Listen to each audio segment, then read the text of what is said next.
ഉമ്മ എന്തോ കാരണത്താൽ മൊബൈൽ തരില്ലെന്ന് പറഞ്ഞപ്പോൾ സംഭവിച്ചത് എന്താണ്? അതേ ഉമ്മയുടെ ചങ്കിലേക്ക് കത്തികൊണ്ട് ആഞ്ഞ് കുത്തുകയാണ്. ഈ കുത്താനുള്ള ധൈര്യം എവിടെ നിന്ന് കിട്ടിയെന്നറിയോ? ഇത് മദ്രസയിൽ നിന്ന് സ്കൂളിൽ നിന്നും കിട്ടിയതൊന്നുമല്ല, കൂട്ടുകാരിൽ നിന്ന് കിട്ടിയതല്ല. ഗെയിമിന്റെ അഡിക്ഷൻ വന്നു കഴിഞ്ഞാൽ സ്വന്തം മാതാവിനെ പോലും പെട്ടെന്ന് കുത്തിമലർത്താനുള്ള ധൈര്യത്തിലേക്ക് ഈ കുട്ടി എത്തുന്നു എന്നതാണ് അതിന്റെ സൈക്കോളജി. അതുകൊണ്ടാണ് ഞാൻ ഇവിടെ ഇരിക്കുന്ന ഉമ്മമാരോട് ഉപ്പമാരോട് പറയുന്നത്, ഈ ചോനാരി കുടുംബത്തിലെ അംഗങ്ങളോട് പറയുന്നത്, നമ്മുടെ കുട്ടികൾ ഏത് ഗെയിം കളിക്കണമെന്ന് വരെ നമ്മൾ തീരുമാനിക്കേണ്ടത്. ഗെയിം എന്തായാലും അവർ കളിക്കും, അത് കൺസ്ട്രക്റ്റീവ് നിർമ്മാണാത്മകമായ കളിയിലേക്ക് തിരിക്കുന്നത് മുതൽ നമ്മുടെ കുടുംബത്തെക്കുറിച്ച് നമ്മൾ ചിന്തിച്ചു കൊണ്ടിരിക്കണം. ഇവിടെ ഇരിക്കുന്ന ഓരോ ആളുകളോടും പറയുന്നു, ഞാൻ എൻ്റെ കർത്തവ്യം നിർവഹിച്ചു പോവാണ്. എൻ്റെ പ്രിയപ്പെട്ടവരെ, ഇങ്ങനത്തെ ഒരുപാട് പ്രയാസങ്ങൾ ഡെയിലി കേട്ട് കേട്ട് എൻ്റെ മൊബൈൽ പോലും ചിലപ്പോൾ നമ്മൾ ഓഫാക്കുകയാണ്. മിക്കവാറും സൈക്കോളജിസ്റ്റുകളുടെ അവസ്ഥ ഇതാണ്. കാരണം എന്തെന്ന് വെച്ചാൽ ഇത് കേട്ട് കേട്ട് കേട്ട് അവസാനം നമ്മുടെ മനസ്സ് പോലും മരവിച്ചു പോകുമോ എന്ന അവസ്ഥയിൽ നിന്നുമാണ്. ചോനാരി കുടുംബത്തിലെ ഒരു കുട്ടിയും അങ്ങനെ ആകില്ലെന്ന് നമുക്ക് പറയാൻ കഴിയില്ല. അതുകൊണ്ട് ഇവിടെ ഇരിക്കുന്ന ഓരോ ആളുകളോടും പറയുന്നു, വ്യസനത്തോടു കൂടി പറയുന്നു, ഓരോ കുട്ടികളുടെയും ഗെയിം മുതൽ നമ്മൾ ശ്രദ്ധിക്കേണ്ടിയിരിക്കുന്നു. വിശുദ്ധ ഖുർആനിൽ ഇന്നമൽ ഹയാത്തുദ് ദുനിയ ലഅബുൻ വലഹുവുൻ വസീനത്തുൻ വതഫാഖുറുൻ ബൈനകും വതകാസുറുൻ ബിൽ അംവാലി വൽ ഔലാദ് എന്ന് പറയുന്ന ഒരു ആയത്തുണ്ട്. അത് മനുഷ്യന്റെ ഹ്യൂമൻ സൈക്കോളജിയെ കുറിച്ചിട്ടാണ്.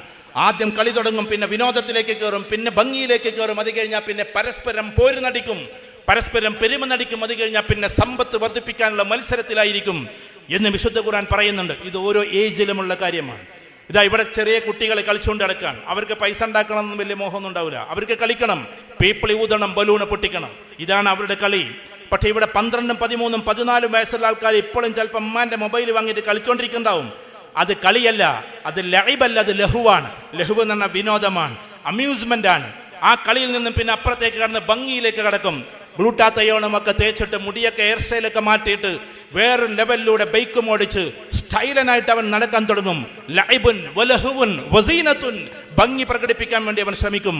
പിന്നെയോ വതഫാഖുറുൻ ബൈനകും, ഏകദേശം ഒരു 30 വയസ്സ് കഴിഞ്ഞാൽ എനിക്കതുണ്ട്, എനിക്കതുണ്ട്, എനിക്ക് അവിടെ ബിൽഡിംഗ് ഉണ്ട്, എൻ്റെ മോൻ ഡോക്ടറാണ് എന്നൊക്കെ പറഞ്ഞിട്ട് പെരുമ നടിക്കാൻ വേണ്ടി മനുഷ്യർ നടക്കും. പിന്നെയോ അവസാനത്തെ ഘട്ടം വതകാസുറുൻ ബിൽ അംവാലി വൽ ഔലാദ്, സമ്പത്ത് അധികരിപ്പിച്ച് നിന്റെ അടുത്താണ് കൂടുതൽ സമ്പത്ത്, മലപ്പുറം ജില്ലയിൽ ഞാനാണ് ടോപ്പ് എന്നൊക്കെ പറയാൻ വേണ്ടിയിട്ടുള്ള മത്സരത്തിലേക്ക് മനുഷ്യൻ പോകും. ഇത് വിശുദ്ധ ഖുർആനിൽ അള്ളാഹു ഹ്യൂമൻ സൈക്കോളജിയുടെ ഘട്ടങ്ങളെ കുറിച്ച് പറഞ്ഞു വെച്ചതാണ്. ഞാൻ പറഞ്ഞു വരുന്നത്, മനുഷ്യൻ ഇത്രയേ ഉള്ളൂ, കുറച്ച് സമ്പത്തൊക്കായി എല്ലാമായി വലിയ വീടൊക്കെ വെച്ച് അവസാനം എന്നേക്കുമായി അസ്തമിച്ചു പോകും. പക്ഷെ നമ്മൾ ആലോചിക്കുന്നുണ്ടോ നമ്മുടെ കുടുംബത്തെ എങ്ങനെയാണ് വൃത്തിയായി കൊണ്ടുപോകേണ്ടത്? അതിൻ്റെ പരിഹാരങ്ങൾ, ചില നിർദ്ദേശങ്ങൾ ഞാൻ പറയാം. ഒന്ന്, എന്ത് വില കൊടുത്തും നമ്മുടെ മക്കളെ ദീനിലേക്ക് ആകർഷിപ്പിക്കണം. നമ്പർ 1 അതാണ്. എന്ത് വില കൊടുത്തും നിങ്ങൾ ബർത്ത്ഡേ പാർട്ടികൾ കഴിച്ച് വേറെയുള്ള കാര്യങ്ങളിലേക്കൊക്കെ പോയി, അതിലേക്ക് പോണോ പോണ്ടതൊക്കെ വേറെ ചർച്ചകളാണ്. ഞാൻ ഉറപ്പിച്ചു പറയുന്നു, നമ്മുടെ വിശ്വാസ പ്രമാണങ്ങളിൽ ഇല്ലാത്തതിലേക്ക് പോയി അവസാനം എവിടെ എത്തി നിൽക്കുന്നു എന്നറിയോ? നമ്മൾ ആ എത്തി നിന്ന് അവസാനം കുട്ടികൾ ലൂസ് മൈൻഡഡായി മാറുന്നു. അഥവാ ഇത്രയൊക്കെ ഉള്ളൂ കാര്യമെന്ന് അവർ വിചാരിക്കുന്നു. അങ്ങനെ അവരെ സംബന്ധിച്ചിടത്തോളം ചില കുട്ടികൾക്ക് ഹാക്ക് ചെയ്തിട്ട്, വളരെ ശ്രദ്ധിക്കണേ, ഉമ്മൻ്റെ ഫോൺ ഹാക്ക് ചെയ്തിട്ടും ഉപ്പൻ്റെ ഫോൺ ഹാക്ക് ചെയ്തിട്ടും അവരുടെ രഹസ്യങ്ങൾ അറിയാവുന്നത് കൊണ്ട് കുട്ടിക്ക് പിന്നെ പരസ്യമായി രഹസ്യങ്ങൾ ചെയ്യാനുള്ള തോതിലേക്ക് എത്തുന്നു. ഞാൻ പറഞ്ഞങ്ങൾ വളരെ ശ്രദ്ധിച്ച് കേൾക്കണം. എന്താ ഇയാൾ ഇങ്ങനെയൊക്കെ പറഞ്ഞെന്നല്ല, ഞാൻ ഒരു സൈക്കോളജിസ്റ്റ് ആയിട്ട് പറയണം. ഈ അടുത്തിടെയുള്ളൊരു പ്രവണതയാണ്. നിങ്ങൾ എന്തിനാ മൈക്കിലോടത് പറഞ്ഞു എന്നുള്ളത് നടന്നുകൊണ്ടിരിക്കുന്നു. ഉമ്മൻ്റെ ഫോൺ എടുക്കുന്നു, എന്നിട്ട് ഉമ്മയുടെ ഫോണിൽ മേ ബി ചിലപ്പോൾ ആർക്കെങ്കിലും ഒരു ഹായ് ഉണ്ടാകാം. ചിലപ്പോൾ ആരോടെങ്കിലൊക്കെ എന്തെങ്കിലുമൊക്കെ സംസാരിച്ചിട്ടുണ്ടാകാം. ചിലപ്പോൾ അതൊക്കെ അവർ ഡിലീറ്റ് ആക്കിയിട്ടും ഉണ്ടാകാം. പക്ഷെ അതിനെ വീണ്ടും റിക്രിയേറ്റ് ചെയ്തെടുക്കാൻ നമ്മുടെ കുട്ടികൾക്ക് സാധിക്കുന്നു. നമ്മുടെ കുട്ടികൾ, നമ്മൾ 10 വർഷം മുമ്പേ വാട്സപ്പിൽ നിന്ന് എന്താണോ ഡിലീറ്റ് ചെയ്തത്, 13 വയസ്സുള്ള കുട്ടിക്ക് അത് റിക്രിയേറ്റ് ചെയ്തെടുക്കാൻ പറ്റും. അവർക്ക് AI അറിയാം. അതുകൊണ്ട് വാപ്പയും ഉമ്മയും നല്ല രീതിയിൽ നടക്കുക എന്നത് നിർബന്ധമായ ഒരു കാര്യമാണ്. വാപ്പ രഹസ്യമായി എന്തെങ്കിലും മോശപ്രവൃത്തിയിലുണ്ടെങ്കിൽ ഉറപ്പിച്ചോളൂ, നമ്മുടെ കുട്ടികൾ അത് മൊബൈലിലൂടെ തിരിച്ചറിയും. അതുകൊണ്ട് വാപ്പയോടുള്ള അറ്റൻഷൻ എന്ന് പറയുന്നത് അവർക്ക് നഷ്ടപ്പെട്ടു പോകും. ഞാൻ ഈ പറയുന്നത് എന്തെങ്കിലും പറയാനല്ല, ഇതൊക്കെ ഇപ്പം നടന്നുകൊണ്ടിരിക്കുകയാണ്. ഒരു കുട്ടി വാപ്പക്ക് ചാറ്റ് ചെയ്യുന്നു, വേറെ ഏതോ ഒരു പെൺകുട്ടിയുടെ ഫോട്ടോ വെച്ചിട്ട് അതിന് എന്തൊക്കെയോ ഇയാൾ മറുപടിയും കൊടുക്കുന്നു. അപ്പൊ ഇവനൊരു പ്രണയമുണ്ട്. ഞാനൊരു കൗൺസിലിംഗിൽ മനസ്സിലാക്കിയതാണ്, അവരൊരു പ്രണയമുണ്ട്. ആ പ്രണയം ഉണ്ടായത് കൊണ്ട് ആ പ്രണയം വാപ്പ എതിർക്കുന്ന പ്രണയവുമാണ്. അപ്പൊ വാപ്പനെ ട്രാപ്പിലാക്കിയിട്ട് എന്താക്കണം എന്നറിയോ? വാപ്പയെ ട്രാപ്പിലാക്കിയിട്ട് എന്താക്കണം എന്നാണ് അവർക്ക് ഈ പ്രണയം നടപ്പിലാക്കണം. എൻ്റെ അടുത്ത് വന്നൊരു കൗൺസിലിങ്ങിൻ്റെ കാര്യം ഞാൻ നിങ്ങളോട് പറയുന്നു. ഞാൻ പറഞ്ഞു, മോനെ നീ എന്തിനാ അങ്ങനെ വാപ്പനോട് ചെയ്തത്? ആ പറഞ്ഞു, വാപ്പൻ അങ്ങനെ ട്രാപ്പിലാക്കിയാലേ എനിക്ക് എൻ്റെ ലക്ഷ്യം പൂർത്തിയാക്കാൻ പറ്റൂ. വാപ്പയെ ട്രാപ്പിലാക്കുന്ന മക്കളുടെ കാലം, ട്രാക്കിലാക്കുന്ന അവൻ പറഞ്ഞ വാക്കതാണ്, വാപ്പയെ ട്രാക്കിലാക്കുന്ന കാലമാണിത്. അപ്പൊ നമ്മൾ ഇവിടെ ഇരിക്കുന്ന ഓരോ ആളുകളും മൊബൈൽ എന്ന് പറയുന്ന സാധനത്തിലൂടെ കടന്നു പോകും. എൻ്റെ പ്രിയപ്പെട്ട വാപ്പമാരോട്, ഉമ്മമാരോട്, രഹസ്യമായ ഒരു കോഡും രഹസ്യമായ ഒരു ലോകവും നമ്മൾ സൃഷ്ടിക്കരുത്.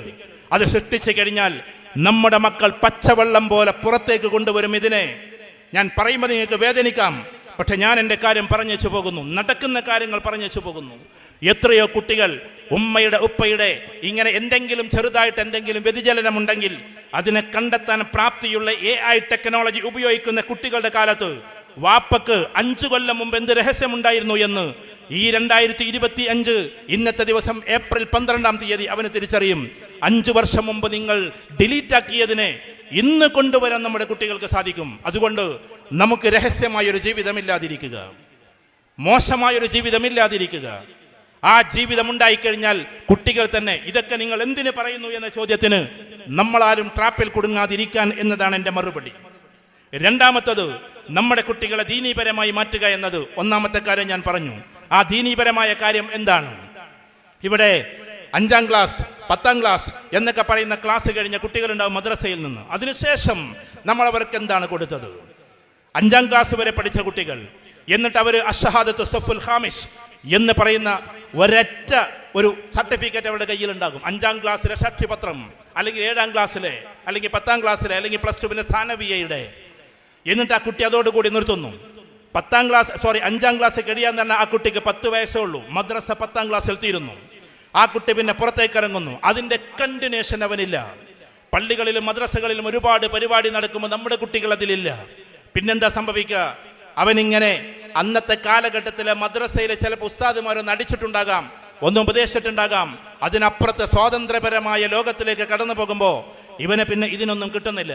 അതുകൊണ്ട് സ്ട്രിക്റ്റ് ആയിട്ടും വളരെ സൗമ്യമായി നല്ല രീതിയിൽ മഹല്ല് പ്രവർത്തിക്കുന്ന കുടുംബത്തോട് ഞാൻ പറയാണ്, നമ്മുടെ കുട്ടികൾക്ക് ഇന്റലക്ച്വൽ ക്ലാസ്സുകൾ കൊടുക്കണം. ഇന്റലക്ച്വൽ ക്ലാസ്സുകൾ എന്താ ഈ പറയുന്നതിൻ്റെ അർത്ഥം? അഥവാ നന്നായിട്ട് +2-നും ഡിഗ്രിക്കും PGക്കൊക്കെ പോകുന്ന കുട്ടികൾക്ക് IIT-യിൽ നിന്ന് റിസർച്ച് കഴിഞ്ഞിട്ട് പുറത്തിറങ്ങിയ ദീനി കുട്ടികളുണ്ട്. അവിടെ റിസർച്ച് ക്ലാസ്സുകൾ കൊടുക്കണം. ഉസ്താദുമാർ കൂടെ ഉണ്ടാകട്ടെ. ഖുർആൻ അവർ വിശദീകരിക്കുമ്പോൾ ഖുർആന്റെ സയൻസിനെ കുറിച്ചിട്ട് IIT-യിൽ നിന്ന് PhD കഴിഞ്ഞവൻ വിശദീകരിക്കട്ടെ.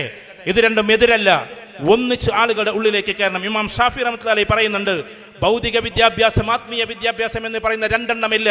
കാരണം നമ്മൾ പഠിക്കുന്നതെല്ലാം ഭൗതികമായാലും ആത്മീയമായാലും അതെല്ലാം അള്ളാഹുവിലേക്ക് ചേരേണ്ടതാണ്. അങ്ങനെ നമ്മൾ അതിനെ പഠിക്കാവൂ എന്ന്. ആ ഒരു അർത്ഥത്തിൽ നമ്മുടെ കുട്ടികൾക്ക് മാസത്തിൽ ഒരിക്കലെങ്കിലും ഖുർആനികമായ ക്ലാസ് ഉള്ള ഒരവസ്ഥയിലേക്ക് നമ്മൾ എത്തിക്കണം. അത് ഏത് സംഘടനക്കാരായാലും അതിനെക്കുറിച്ചല്ല ഞാൻ പറയുന്നത്. നമ്മുടെ മഹല്ലിൽ അഥവാ നമ്മുടെ കുട്ടികൾക്ക് വേണ്ടിയിട്ട് അത് നടപ്പിലാക്കണം. ഉസ്താദുമാരിൽ പല ആൾക്കാരും ഫ്രീ ആണ്. അഥവാ 9:30-10 മണി കഴിഞ്ഞാൽ അവരുടെ അടുത്തേക്ക് അയക്കാം, അല്ലെങ്കിൽ നിങ്ങൾക്ക് അതിൻ്റെ സെറ്റപ്പുകൾ ഉണ്ടാക്കാം. കുട്ടികൾക്ക് എപ്പോഴും ദീനീപരമായ ഒരു സർക്കിളിലേക്ക് നമ്മുടെ കുട്ടികളെ കൊണ്ടുപോകൽ ഒന്നാമത്തെ കാര്യമാണ്. രണ്ടാമത്തെ കാര്യം, നമ്മുടെ വീട്ടിൽ കുട്ടികൾക്ക് നല്ലൊരു അന്തരീക്ഷം ഉണ്ടാക്കി കൊടുക്കലാണ്. ആ അന്തരീക്ഷം ഏതാണ്? അതൊന്ന് ദീനിനെ ബേസ് ചെയ്ത അന്തരീക്ഷമായിരിക്കണം. ഉമ്മയോട് ഉപ്പയോട് നല്ല രസകരമായ ഒരു ബന്ധം അവനുണ്ടാകണം. നേരത്തെ പറഞ്ഞ മോശമായ ബന്ധമല്ല. അതിന് പകരം ഉമ്മയുടെയും ഉപ്പയുടെയും സ്നേഹം കണ്ട് പരസ്പരം അവരുടെ ഐക്യം കണ്ട് നമ്മുടെ കുട്ടികളും ആ ഐക്യത്തിലേക്ക് കടന്നു വരണം.